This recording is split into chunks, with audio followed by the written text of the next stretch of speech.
7 de setembro, feriado nacional, Dia da Independência do Brasil. O que é uma nação independente? A data marcada como o Dia da Independência é 7 de setembro de 1822, ou seja, está completando 200 anos agora. Mas o que estava acontecendo por aqui antes desse dia? E como foram os anos seguintes? Pesquisadores da Universidade Federal de Uberlândia e de outras instituições nos convidam a refletir sobre a nossa história, com uma série de debates intitulada Brasil 200 anos, projetos de independência. Eu sou Marco Cavalcante, jornalista na Divisão de Divulgação Científica da UFO. E eu sou Jelen Borges, também jornalista na Divisão de Divulgação Científica da UFO. E neste episódio do Ciência ao Pé do Ouvido, nós vamos falar sobre o bicentenário da independência do Brasil. Antes de chamarmos as nossas convidadas, nós temos um aviso. Estamos no período chamado defeso eleitoral, que são os 3 meses que antecedem as eleições gerais no Brasil. Durante esse período, existem condutas vedadas aos agentes públicos federais, como nós. Você encontra mais informações sobre isso no site ufo.br/eleições-2022. Eleições sem cedilha e sem o tio.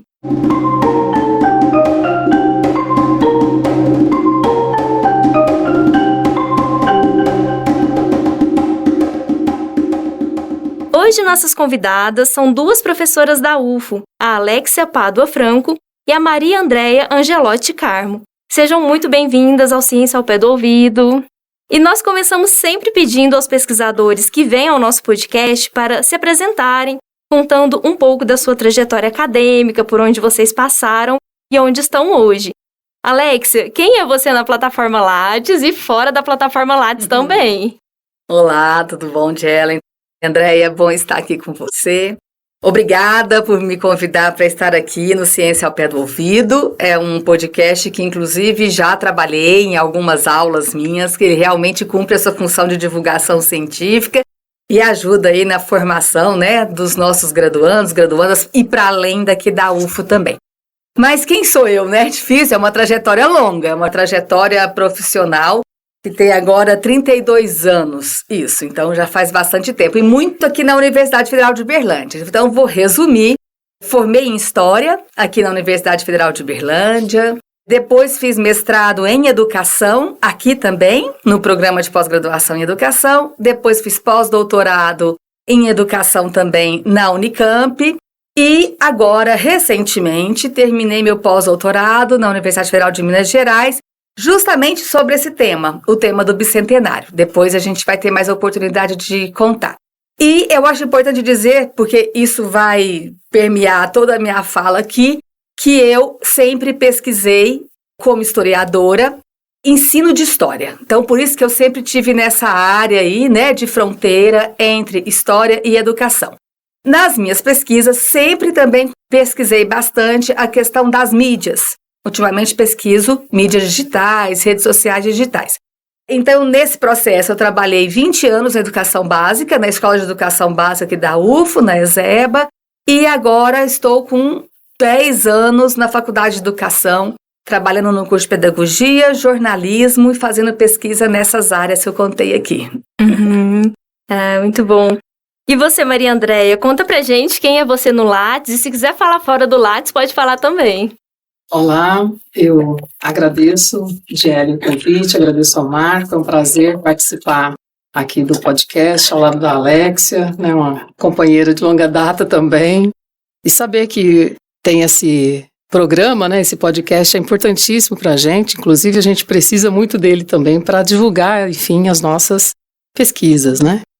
Bom, falando resumidamente, né, eu sou formada em História aqui pela Universidade Federal de Uberlândia, fiz mestrado e doutorado na PUC São Paulo, depois, mais recentemente, fiz um pós-doutoramento na Universidade do Porto, em Portugal.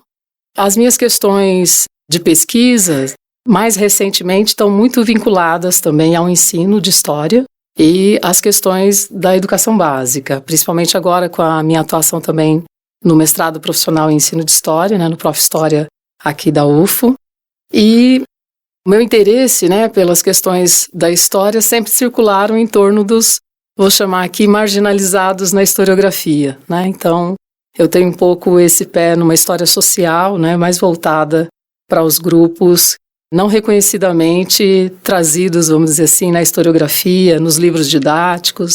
Então, sempre trabalhei nessa perspectiva das relações sociais do trabalho, né, do mundo aí dos trabalhadores rurais, enfim, com esse grupo. E muito mais recentemente é que eu tenho me voltado para as questões do ensino, porque atuo também com estágios supervisionados, né, oriento alguns trabalhos nessa perspectiva. Acho que é isso. A gente fica muito feliz de ouvir vocês dizendo que o Ciência ao Pé do Ouvido também é uma ferramenta para o historiador, para o professor, para quem trabalha com ensino, né, como o caso de vocês. Bom, mas indo então para o tema do episódio, né? O tema de hoje é que o bicentenário da independência, e todos nós estudamos na escola, né, sobre a chamada independência do Brasil, de Portugal. Logo nos vem à mente aquela imagem do quadro do pintor Pedro Américo, né, aquela cena que retrata o que teria sido aquele dia da independência, o Dom Pedro montado em seu cavalo, declarando a independência às margens do rio Ipiranga, e aquilo ali em 7 de setembro de 1822, por isso 200 anos, o bicentenário. Mas nós pedimos para vocês, por favor, para explicar para nós e para os nossos ouvintes o que realmente estava acontecendo aqui no Brasil lá em 1822, o ano que é um marco da independência, mas também antes, depois, como que foi esse processo de independência? Bom, então, né, de novo, é muita história para contar. E até porque, né, não é um processo tão simples como a nossa memória histórica, aí, né, não só na escola, mas nas ruas, nos faz pensar que foi, né, que bastou uma carta, dizem que, né, assinada pela princesa Leopoldina, junto com José Bonifácio, enviada para o príncipe Pedro de Alcântara, e ele leu aquela carta e gritou independência ou morte. Foi muito mais complexo que isso. Então, vamos lá. Primeiro, né, pensando ali na corte, então vamos dizer, todos esses sujeitos que eu citei até aqui são sujeitos da corte brasileira, porque nesse momento o Brasil era colônia de Portugal, na verdade já estava no status de ser reino, de ser parte do Reino Unido de Portugal, né, e Algarves. Você esteve lá por Portugal, consegue. E então, nesse processo justamente do Brasil ter se tornado Reino Unido, junto ali de Portugal, em Portugal tinha tido uma revolução chamada Revolução do Porto, que primeiro, né, foi uma revolução que foi uma crítica, foi um movimento contra o absolutismo, esse poder absoluto do rei, que era Dom João VI, que viveu desde 1808 até 1820, se não me engano, no Brasil, 1820 mesmo, né? No Brasil, se não me engano, mas justamente por conta, 21 na verdade eu acho, porque por conta dessa revolução, forçaram Dom João VI, que era o rei, a voltar para Portugal. Foi uma revolução que criticava a monarquia absolutista, mas que não rompia com ela, mas que sugeria uma monarquia parlamentarista. E aí chamaram toda a família real que estava morando aqui desde 1808 por conta de invasão da França em Portugal. Por isso que eu falo, eu vou tentando resumir porque a história é longa, é sempre um processo. Mas, então, os deputados, né, de Portugal forçaram Dom João VI a voltar. Na verdade, gostariam que toda a família real voltasse. Isso por quê, né? Porque não era mais interessante que o Brasil continuasse sendo Reino Unido. Mas, assim, tinham mesmo o interesse de que o Brasil voltasse a ser colônia, porque o fato da família real morar aqui, querendo ou não, havia um investimento no Brasil. E realmente o Brasil, naquele momento, tinha mais riquezas do que Portugal ali, né? Porque as riquezas começavam a ficar por aqui mesmo. E aí houve toda uma pressão para que se voltasse para lá, para que realmente o Brasil passasse a ter ali um lugar mais de colônia. A elite brasileira, composta basicamente aí de grandes fazendeiros, né, monocultura, escravocratas, ela, por outro lado, a elite brasileira aqui da região sudeste, tá? São Paulo, Rio e Minas Gerais também, forçou para que essa volta não acontecesse, então havia aí um cabo de forças, lutou para que essa volta não acontecesse, assinou abaixo-assinados, para que, Dom João VI voltou, mas que Dom Pedro I, não era Dom Pedro I ainda, né? Ainda ele não tinha sido coroado, ainda imperador do Brasil, então era o príncipe, né, Pedro de Alcântara, para que ele ficasse aqui, para que o Brasil não perdesse esse lugar que tinha alcançado, de um status maior, de um poder de barganha maior, com que então era a metrópole de Portugal. Então, em termos de elite era isso que acontecia, mas, e que levou ali, né? Então teve o dia do FIC 9 de janeiro, e aí uma série de acontecimentos que já vinham acontecendo em 1822, cada vez mais a corte que ainda estava aqui no Brasil, então Dom João foi sozinho com Leopoldina, mas deixou aqui, né, o seu filho, e com a esposa, e toda uma corte, José Bonifácio e tal. Então, eles começou a ter, em 1822, esse cabo de forças aí entre Portugal e Brasil começou a ficar mais tenso, e essa disputa aí fica, não fica, respeita as normas de Portugal sem nenhuma autonomia, como era até antes de 1808, ou não. E aí, o príncipe Pedro de Alcântara começa, então, lógico que não pela cabeça dele, não pela bondade dele, né, e pelo grande interesse dele em relação ao Brasil, não. Mas realmente ele sabia que para manter o seu poder e da corte ele precisava ter a elite, né, do lado dele. Então, para atender às pressões daqui, ele começa a cada vez mais responder a Portugal dizendo: não volto, todas as leis que vocês definirem aí em Portugal só serão executadas aqui no Brasil depois da minha aprovação. Então, era uma série de coisas que já foi mostrando ali uma resistência do Brasil ao projeto que Portugal tinha para o Brasil. Isso, então, na corte ali, que estava na época, Rio de Janeiro era a capital do Brasil. Bom, mas não era só isso que acontecia por aqui. Desde o século XVIII e também nesse início do século XIX, a gente tinha muitos e muitos movimentos pelo Brasil todo que lutavam por outros projetos de independência. Esse que eu estou contando aqui, que foi o vencedor, é o projeto de independência defendido por uma elite que defendia um monarca e que era escravocrata. Mas nós tínhamos em Pernambuco, no norte, aqui em própria Minas Gerais, simbolizado pela Inconfidência Mineira, aí, né, que é outra memória forte nossa, movimentos republicanos, que então gostariam também de acabar com a monarquia e instaurar uma república, né, que em termos assim bem simples seria que a gente então passaria a votar no nosso poder maior do executivo, a gente já podia votar nos deputados, a gente, entre aspas, né, só votavam homens brancos e ricos, né, não era um voto universal.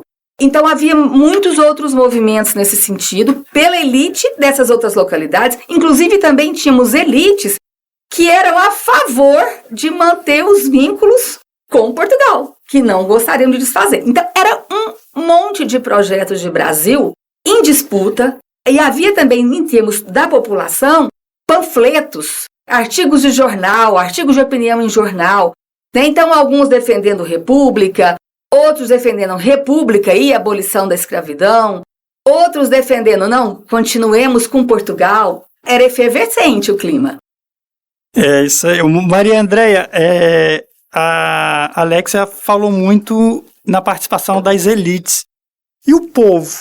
Onde estava o povo nesse processo de independência do Brasil? Ele não participou? Então, essa é uma questão importante, né, e que nós temos visto, vamos dizer assim, com novos olhares, a partir também de uma renovação da historiografia. Então, a gente sabe que a independência, como nós a conhecemos, pelos livros didáticos e na memória coletiva, né, na ideia de nação, é uma independência que foi registrada como um mito da criação do Estado Nacional Brasileiro, né? Então, nesse processo de criação desse mito, muitos personagens ficaram de fora. Então, se colocou, né, se deu uma ênfase à participação política, né, e mesmo dessa elite, né, brasileira, enfim. Mas a gente sabe, obviamente, muito mais recentemente, né, pela historiografia, que os mais diferentes grupos da população participaram desse processo. Participaram de que maneira?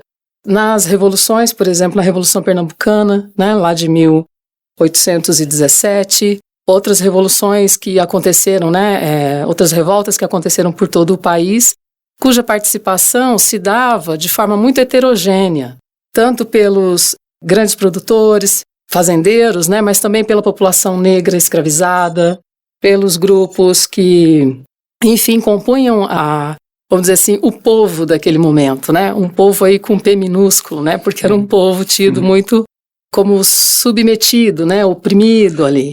Mas havia, sim, uma participação. Hoje a gente tem, na historiografia, vários estudos, por exemplo, que demonstram e que apontam como que a população indígena também tinha um projeto de independência do Brasil.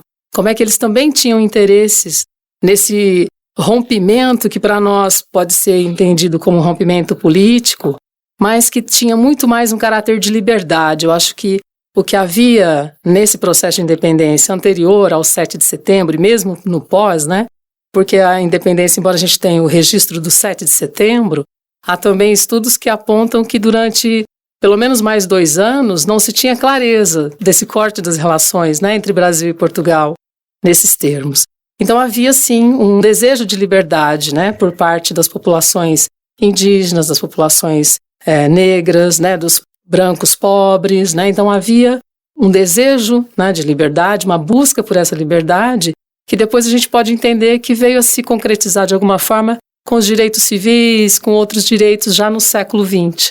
Então, a população participou, a gente não teve, num primeiro momento, esse registro da participação na historiografia, mas de algumas décadas para cá, talvez umas 3 décadas, isso está um pouco mais visível, né, dentro dos estudos, nas várias pesquisas, né, que os historiadores, e não só os historiadores, têm realizado aí sobre esse evento. Só para complementar, sempre que você está falando legal, porque eu acho que é legal que a gente aqui fala cada uma de um lugar, assim. Na historiografia, teve sim essa mudança, concordo com você que é uns 30 anos para cá, né? E também na produção histórica escolar teve essa mudança, tá? Então hoje, se nós pegamos os livros didáticos de história, né, que são avaliados e divulgados aí, distribuídos para as escolas pelo MEC, através do Programa Nacional do Livro Didático, nesses livros também, até por conta de uma série de políticas e de critérios estabelecidos para se avaliar um livro didático, essa história perpetuada, nessa memória histórica perpetuada pelo quadro do Pedro Américo, que até os anos 80 era muito repetida nos manuais escolares, a partir dos anos 90, ela deixa de ser a história contada também nos manuais escolares. E tudo isso que eu e Maria Andréia estamos conversando aqui começa também a aparecer nos livros didáticos. Eu gostaria de pontuar 2 questões. Acho que eu vou primeiro começar das mulheres, né?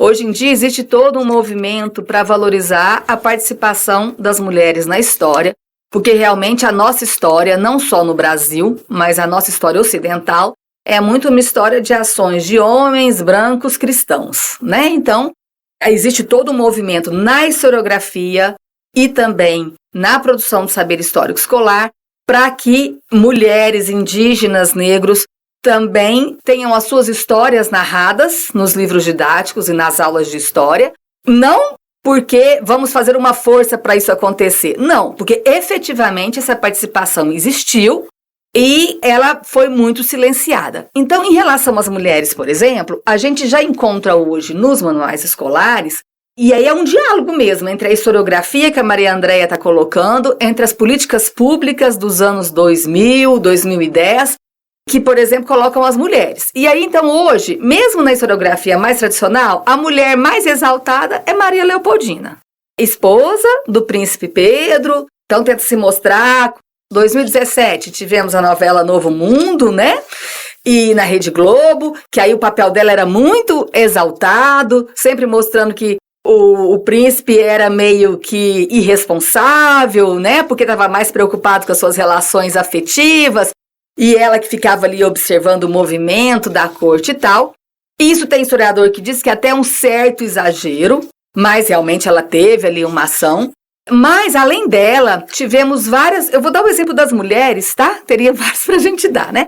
Mas hoje já se fala de várias outras mulheres que foram muito importantes nesse processo. Então, eu vou dar o exemplo de 2 da Bahia, porque eu acho que já dá pra gente ter uma noção, mas não são só as duas. Esses dias mesmo ouvi uma fala da professora Heloísa Starling, que é da UFMG, contando uma história de uma mulher no norte, em Ceará, também de grande participação e repressão, mas ela foi reprimida, foi presa, mas voltou e continuou sua luta e tal. Mas vou dar o exemplo de duas mulheres. Uma é Maria Quitéria, que também a historiografia mais tradicional não tem muita dificuldade em inseri-la nas suas páginas. Por quê? Primeiro porque está tendo uma pressão para que as mulheres apareçam e a historiografia tradicional, de alguma maneira, tem que responder a isso, né? Então, Maria Quitéria foi uma mulher que se vestiu de homem para lutar nas tropas brasileiras contra as tropas portuguesas, que mesmo depois do dito grito da independência, continuavam no Brasil, no litoral brasileiro, para tentar recuperar. Então, olha, não foi só o grito, né? Tivemos... e outra coisa importante. A nossa memória histórica quer nos fazer entender que o Brasil é um país pacífico, que, diferente do restante da América, conquistou a sua independência pacificamente. Não foi. Houve muitas guerras, muitas lutas antes e depois para garantir essa independência do Estado-nação. E agora, se a gente for falar das outras independências que Maria Andréia diz que se tornaram direitos civis, né, no século XIX, aí muito mais guerras, lutas, né, ainda. Mas Maria Quitéria, então, ela se vestiu de homem para poder lutar nessas tropas brasileiras que estavam na Bahia e que efetivamente, em 2 de julho de 1823, conseguiu expulsar as tropas portuguesas do Brasil. Então, ela é um exemplo, né, de mulheres lutando aí junto às tropas. Mas nós também temos o exemplo da Maria Filipa, que também há uma controvérsia na história se a Maria Filipa existiu ou se ela é uma lenda. Mas hoje o que a gente discute na historiografia e também no ensino de história é que, mesmo que ela tenha sido uma lenda, mas há historiadores que afirmam sim. Por que ficam discutindo se ela é uma lenda ou não? Porque não há documentos escritos que comprovem a existência dela. Mas a memória oral hoje a gente valoriza bastante também. Então existe uma memória oral que conta que Maria Filipa era uma mulher negra que trabalhava como pescadora, catadora ali, né, de frutos do mar e tal, e que ela se juntou com várias outras mulheres negras e também lutou contra tropas portuguesas para expulsá-los daqui, tá? E mesmo que ela seja uma lenda, as lendas, os mitos, as memórias também fazem a nossa compreensão da história. Vide o quadro de Pedro Américo, pintado 60 anos depois, mais, né? 66, eu acho, e que ele constitui a nossa memória e a maneira como a gente entende o Brasil. Então, mesmo que Maria Filipa não tenhamos documentos escritos para comprovar, essa memória dela nos diz muito, né? De participação de mulheres, não só brancas como Maria Quitéria, mas negras, indígenas, lutando pela independência. Olha, ouvindo vocês duas, assim, falando sobre historiografia e sobre ensino, e mencionando essas mulheres como Maria Filipa, Maria Quitéria, eu tenho lembrado agora muito dos meus tempos de escola, ali na década de 90, e acredito que muitos dos nossos ouvintes também, ali nos anos 80, 90, 2000, pelo público que a gente sabe que nos ouve. E a gente vai lembrando como que em algumas séries realmente a gente estudava de uma forma um pouco mais tradicional. Já quando eu estava ali pelo ensino médio, eu lembro de já serem inseridos esses novos temas. E vocês duas trabalham com formação de professores aqui, né? Então, na Faculdade de Educação, no Instituto de História, os novos professores aí que estarão em sala de aula e muitos que já estão, ciência ao pé do ouvido, assim como vocês disseram, muitos professores nos procuram para dizer que utilizam ciência ao pé do ouvido em sala de aula, que trabalham com isso. Então, nesse trabalho de formação de professores, como que isso é feito? Um tema como esse, da independência e outros temas de história, a gente queria ouvir um pouco vocês também nos contando como que é feita essa formação de professores para o ensino de história na educação básica. Bom, vou falar um pouquinho, no caso da história, né? A gente tem, obviamente, né? Nós usamos dessa historiografia, dos temas que vão, enfim, que a historiografia vai de alguma forma revisitando, né?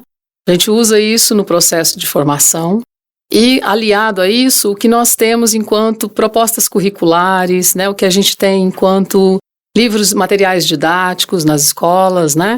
Então, o que nós fazemos no curso, na formação docente, é tentar pensar de que maneira nós podemos, de alguma forma, contribuir para a formação desse professor, para que ele consiga levar para a sala de aula um pouco dessas novas perspectivas à história, de maneira geral, sobre a historiografia também, né? Então, a gente sempre utiliza no curso, os alunos, por exemplo, têm interesses variados, em temas variados, né? Uma coisa que a gente faz é tentar aliar esse interesse que ele tem a como é que a gente faria isso, trabalharia essa questão na sala de aula. E isso são os vários temas que nós fomos ao longo do tempo, né, de alguma maneira, entrando em contato. Por exemplo, a Alexia falou da questão das mulheres. A gente pode trazer a questão dos indígenas. Isso não só pela legislação, pela obrigatoriedade do trabalho no ensino, né, com essas temáticas. A legislação existe, claro, é uma exigência, mas a gente sabe também que a gente enfrenta obstáculos na implementação dela no cotidiano escolar. Uma questão que a gente poderia fazer, né? Por que é que teve a necessidade da legislação? Então, a legislação vem, de alguma forma, para responder a uma demanda que já está posta na sociedade há muito tempo. Então, o que a gente faz no curso é aliar esses novos estudos, esses olhares, né, os novos interesses de pesquisa dos historiadores e de outros profissionais, né, da ciência, a como é que a gente leva isso, como é que a gente trata isso na sala de aula de forma a romper com essa história oficiosa que a gente tem, que de alguma maneira predomina ainda entre nós, né? Embora a gente tenha toda uma renovação de materiais didáticos, né? Mesmo das propostas curriculares, não sei nem se seria de fato uma renovação, mas uma coisa meio capenga ali, né? O que a gente tenta fazer é instrumentalizar os alunos, futuros professores, né? Para que eles consigam trabalhar temas que são, vamos dizer, tradicionais dentro do ensino, mas por novas perspectivas, trazendo esses novos sujeitos. Não são novos sujeitos, na verdade é o nosso novo olhar sobre os sujeitos que já lá estavam. Então, nós temos como interesse, claro, né, que esse ensino de história se dê na valorização dos sujeitos sociais e não na valorização de uma história registrada oficialmente, né? Então, nosso trabalho na formação é um pouco nesse sentido. E a gente, de alguma maneira, acompanha esse processo nos estágios, nos projetos de ensino que a gente desenvolve, né, nas escolas, em projetos de extensão também é possível fazer, né? Então, é um pouco nessa dinâmica, né, de fazer surgir esses sujeitos lá na escola, na sala de aula, que a gente trabalha na formação. Né? Então, Maria Andréia está contando um pouco o processo, acontece, né, no curso de licenciatura em História, onde a gente está formando aí historiadores e professores que vão atuar nos anos finais e no ensino médio da educação básica. Mas eu trabalho na Faculdade de Educação, né, onde existe o curso de Pedagogia, e onde essa formação histórica também é trabalhada com os graduandos e graduandas da pedagogia, para que eles também, no dia a dia escolar, ali nos anos, na educação infantil, nos anos iniciais, também trabalhem a formação do pensamento histórico das crianças, desde as pequenininhas até as que têm 10 anos, mas também pensando no público jovem e adulto que está ali na EJA anos iniciais, né? Então, as pedagogas e pedagogos que fazem o curso de pedagogia também têm essa formação de uma maneira mais específica, numa disciplina chamada Metodologia do Ensino de História, aonde então a gente vai mostrar, né, a importância de, além de ensinar português e matemática, que parece que é o que precisa ser feito na escola, né, que isso precisa ser feito em diálogo com a formação histórica, geográfica, científica dessas crianças. Então, a gente trabalha como isso pode ser feito.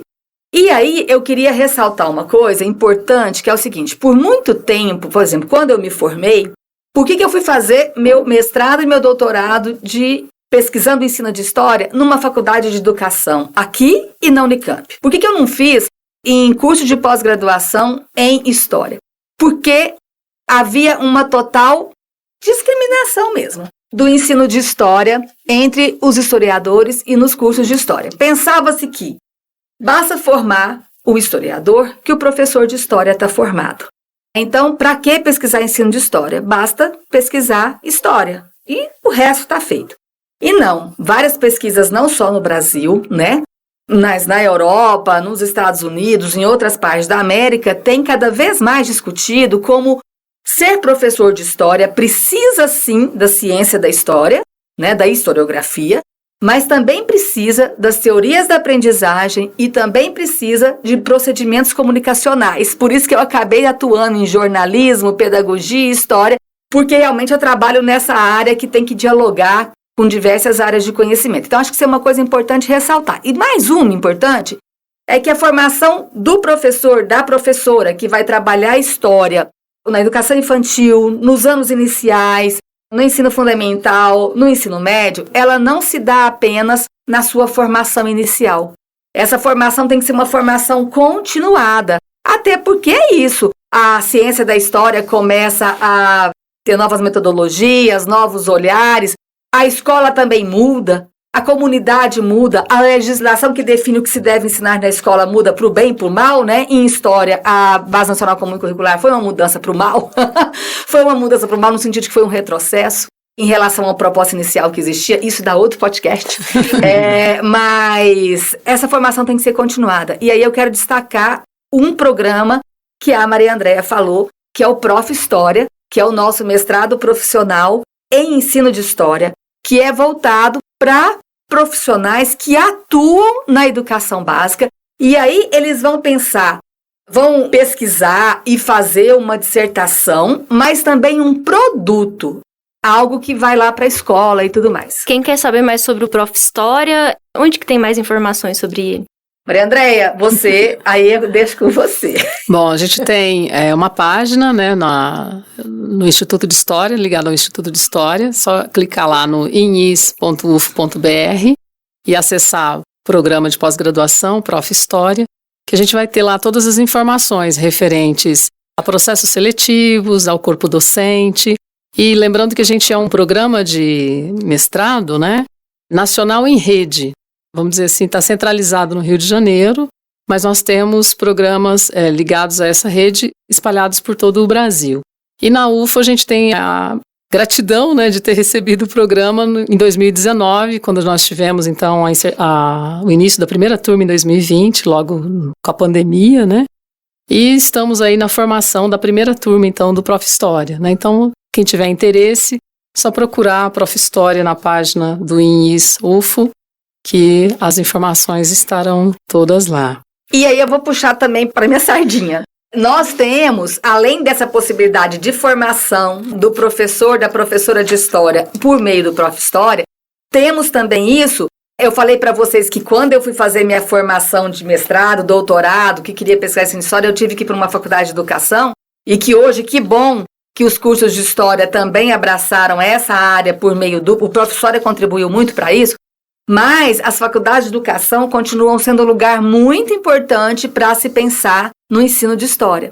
Então, nós temos os programas de pós-graduação em educação, onde existem linhas temáticas específicas para pesquisar o ensino de história.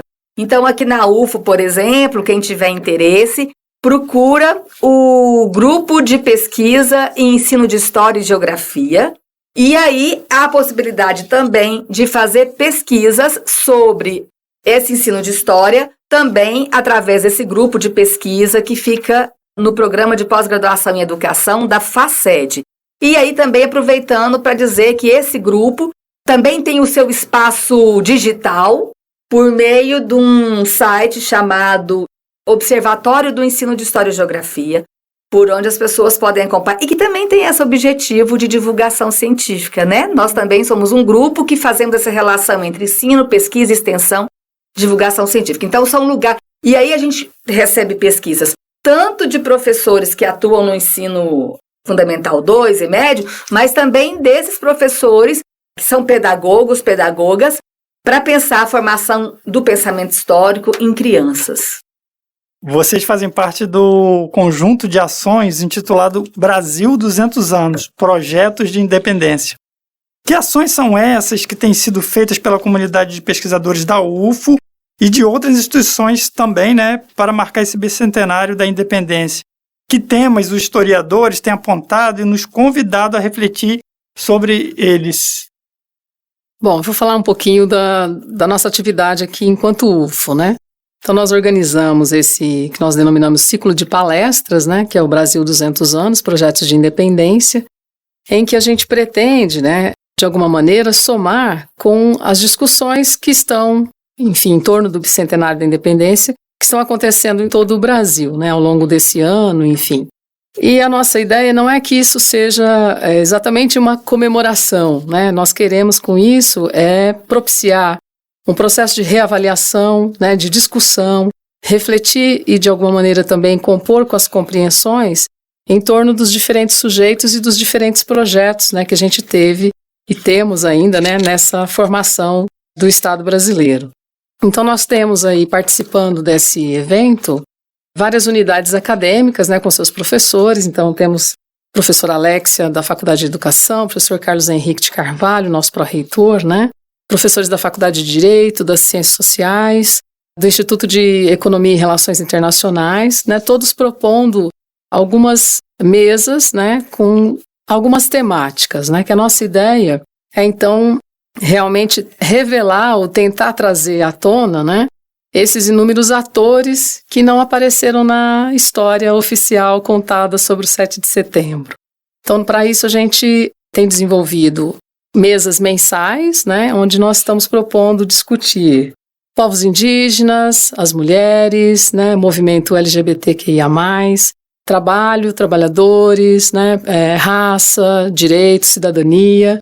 Então, nós tivemos, num primeiro momento, uma conferência de abertura, né, do evento, do ciclo, que foi proferida pelo professor Jurandir Malerba, em que ele tratou um pouco das experiências de escrita histórica sobre a independência. Essa atividade foi realizada em julho.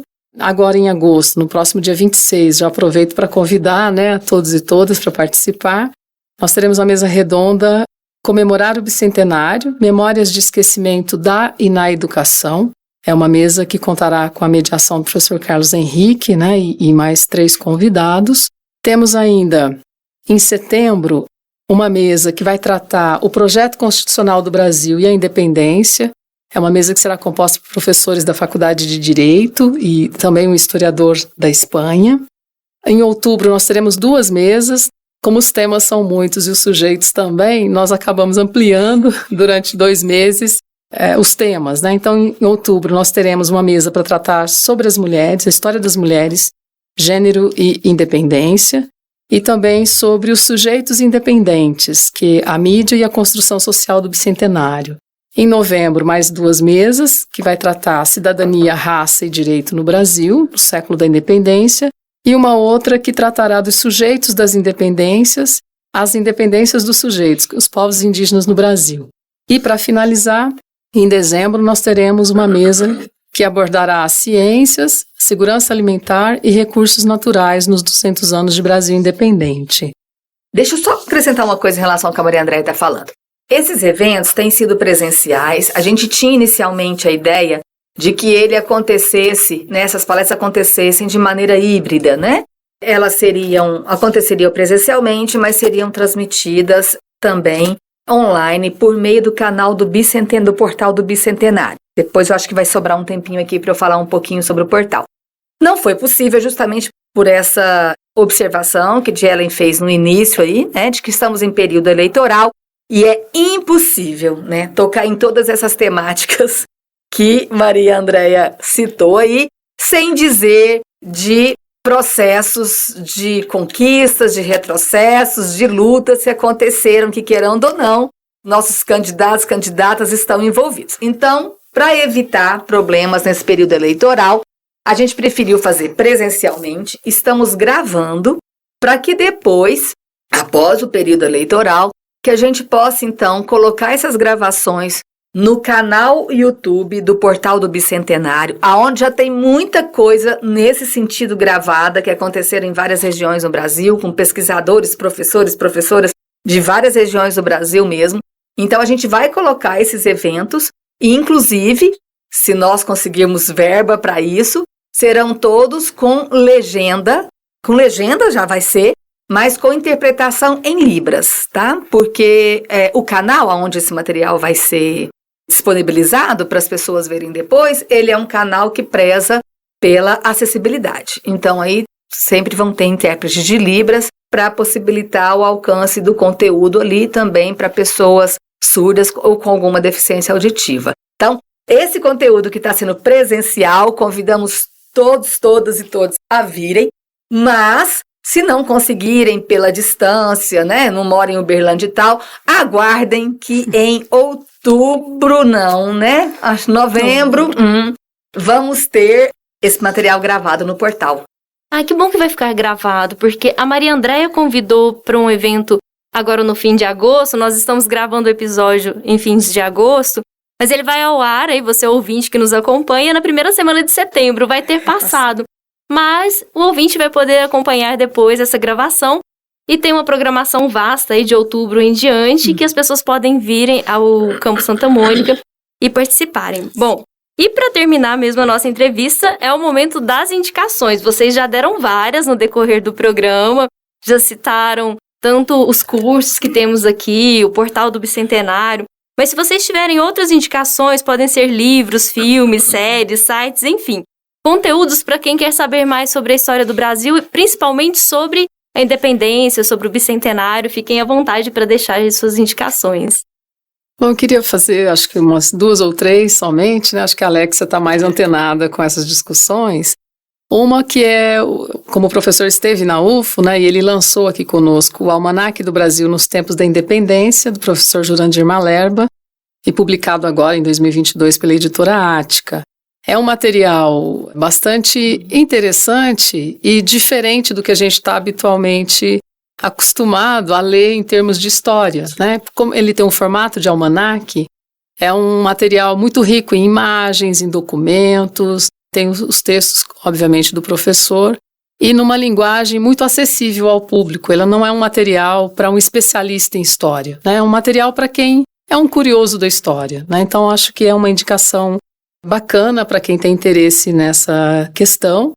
Agora, mais recente, aliás, não foi lançado, mas será lançado agora no segundo semestre, o Dicionário da Independência, História, Memória e Historiografia, que foi organizado pelo professor João Paulo Pimenta, pela professora Cecília Helena de Sales Oliveira, e está sendo divulgado aí pela FAPESP, em alguns sites, né? Então é um material que contém verbetes sobre a independência e foi elaborado com a participação de cerca de 200 pesquisadores, 200 e alguma coisa, não me lembro exatamente, 200 pesquisadores que escreveram verbetes sobre a independência. Então, considero também aí um material que possa colaborar, né, com quem tiver interesse nessa questão, nessa discussão. Um site agora que tem muito material de divulgação, muitos textos que não são exatamente... São textos curtos, né, mas que trazem uma compreensão também muito interessante, importante sobre a independência, que é o site Agenda Bonifácio.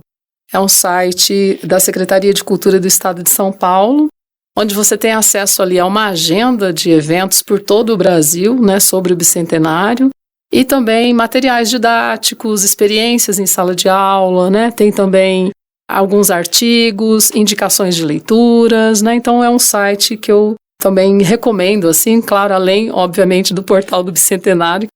Vou deixar para a Alexia comentar. Como aconteceu, né, no Centenário do Brasil, como aconteceu no Sesc Centenário, quando então se comemorou os 150 anos e agora nos 200 anos, há um tempo já que existe uma mobilização da comunidade escolar, acadêmica, para produzir materiais, e também da mídia, para produzir materiais que possibilitem que a população reflita sobre esse marco de termos um país há 200 anos independente, o que significa isso para a população. Então, como eu já citei, né, a gente viu na Globo Novo Mundo, que era ali sobre o processo antes e depois da independência, depois vimos a novela Tempo do Imperador, já é sobre o governo do Dom Pedro II. A TV Cultura vai lançar daqui uns tempos, né, uma série sobre esses 200 anos, em que, por sinal, aqui, né, a nossa rede de televisão universitária aqui é filiada, né, à TV Cultura. Vai ser uma série que eles prometem que vai ser uma série que vai ter essa perspectiva aqui que eu e Maria Andréia estamos dizendo, né, louca para ver, assistir. Acabei de ver também que a Globo Filmes fez um filme sobre Dom Pedro I voltando para Portugal em 1831. Que depois que ele ficou e tal, mas as pressões aqui, os vários projetos estavam tão quentes, que aí ele volta para Portugal, né, em 1831, esse retorno dele para Portugal, e parece que aí vai ser uma coisa meio ele e o inconsciente dele, fazendo um balanço, né, de todo esse processo. Então também ainda não sei exatamente, mas já está aí, trailer rodando. Vários canais de televisão têm produzido documentários, programas especiais, tem saído muita coisa na mídia impressa, mas eu vou realmente ressaltar o Portal do Bicentenário, por quê?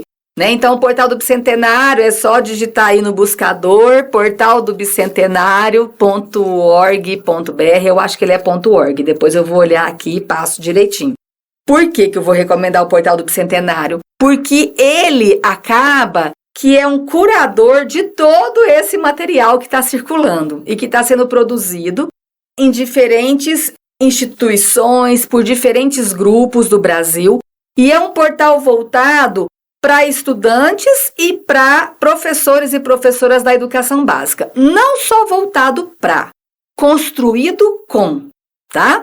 Então nós temos, por exemplo, Malerba, que a Maria Andréia citou, o Almanac. Nós temos lá, né, porque existe o site, e esse site é ligado ao canal do YouTube. O Malerba fez conosco uma atividade online para lançar o Almanac. O Paulo Pimenta, João Paulo Pimenta, que está lançando um dicionário, fez também uma atividade conosco para falar um pouco sobre as independências do Brasil, né, para mostrar que não foi só aqui no eixo Rio-São Paulo. E temos vários outros pesquisadores, historiadores mais da história social, mas também muitos da história da educação, e também de outras áreas como matemática, que discutem no nosso canal do YouTube diferentes dimensões desse Brasil hoje bicentenário. E o portal também, ele produz materiais próprios com professores de educação básica, mas ele também, então, faz a curadoria e divulga outros materiais. Então, vou dar exemplo de alguns que a gente tem visto que estão sendo, assim, bem acessados e realmente são materiais que fazem a diferença. Nós temos um material chamado 3x22, que é produzido na USP, é também pensando, né, no público da educação básica, está lá no portal. Vou trazer alguns exemplos aqui para mostrar que é em várias regiões no Brasil que a coisa está acontecendo, apesar de que parece que existe um silenciamento sobre esse bicentenário, né? Mas não, ele tá, realmente essa reflexão está acontecendo. Então, São Paulo eu vou deixar com 3x22, que é uma iniciativa de uma biblioteca da USP, a Biblioteca de Imagens de Ciências Humanas e tal, e que está lá no portal. Nós temos, por exemplo, em Pernambuco, acho que agora eles já terminaram a série com esse conteúdo, um podcast chamado No Recreio, que são professores, né, e professoras de Pernambuco em diálogo com especialistas e em diálogo com professores de educação básica, discutindo sobre diferentes dimensões da independência, por exemplo, participação indígena, participação das mulheres, participação dos negros, o papel dos jornais, dos panfletos. É muito interessante porque é um diálogo entre, né, pessoas ali de diferentes áreas. Temos no Rio de Janeiro um outro podcast chamado Oficina de História, é do grupo Oficina de História, mas eu acho que o nome do podcast é História para Você, que também tem uma produção muito interessante que, por exemplo, problematiza o que são os heróis da história. Então, o Portal do Bicentenário, ele faz essa organização desse material, além de produzir materiais novos. E, deixo como convite final, a gente também recebe produções que pesquisadores, professores e professoras de educação básica estejam desenvolvendo sobre o assunto com os seus alunos, nesse sentido mais amplo de bicentenário. Bicentenário como 200 anos de Brasil e não como um dia da nossa história. Bom, vendeu bem o peixe aí, hein? Deu vontade realmente de acessar o portal do Bicentenário. A gente ficou curioso para saber mais sobre o assunto, né, Marco? Bom, Maria Andréia, Alexia, parabéns pelo trabalho de vocês. Maria Andréia e Alex. Eu e o Marco. Bom, Maria Andréia, Alexia, parabéns pelo trabalho de vocês. Maria Andréia, Nervoso. Maria Andréia e Alexia, parabéns pelo trabalho que vocês estão desenvolvendo sobre o bicentenário da independência. Muito obrigado pela participação de vocês aqui no Ciência ao Pé do Ouvido. Muito obrigada, professoras. Eu que agradeço.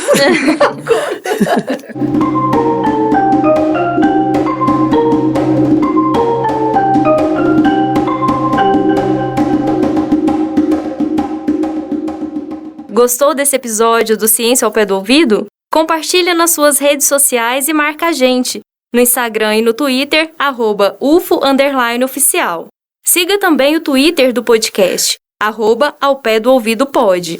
Siga e avalie o Ciência ao Pé do Ouvido na sua plataforma preferida. Estamos no Google Podcasts, Breaker, Spotify, Amazon Music, Deezer e Apple Podcasts. Você encontra todos os links e arrobas na descrição do episódio. O Ciência ao Pé do Ouvido é o podcast da Divisão de Divulgação Científica da DIRCO, a Diretoria de Comunicação Social da Universidade Federal de Uberlândia. Os editores de ciência somos eu, Ellen Borges, que sou jornalista e pesquisadora aqui na UFO, e o jornalista Marco Cavalcante. Nós dois fizemos a apresentação, produção e entrevista desse episódio. A supervisão do roteiro foi feita pela jornalista Nayara Achaya, que é editora do podcast Ciência ao Pé do Ouvido. A comunicação imagética foi feita pela Viviane Aiko, estudante e estagiária de design. A divulgação nas mídias sociais está com o jornalista Túlio Daniel e com a Nayara. A principal transição sonora é a composição do percussionista Eduardo Fraga Túlio e foi gentilmente cedida ao programa pelo próprio Eduardo, que é pesquisador e professor de música aqui na UFO. Captação de áudio são do Yuri Ganda. Edição, montagem e finalização são do Márcio Gama. A direção de comunicação da UFO é da jornalista e pesquisadora Renata Neiva. O Ciência ao Pé do Ouvido volta na próxima terça-feira. Enquanto isso, aproveite para assistir ao outro podcast da UFO, o UFOcast, toda quinta-feira no canal da UFO no YouTube. Até semana que vem! Até lá!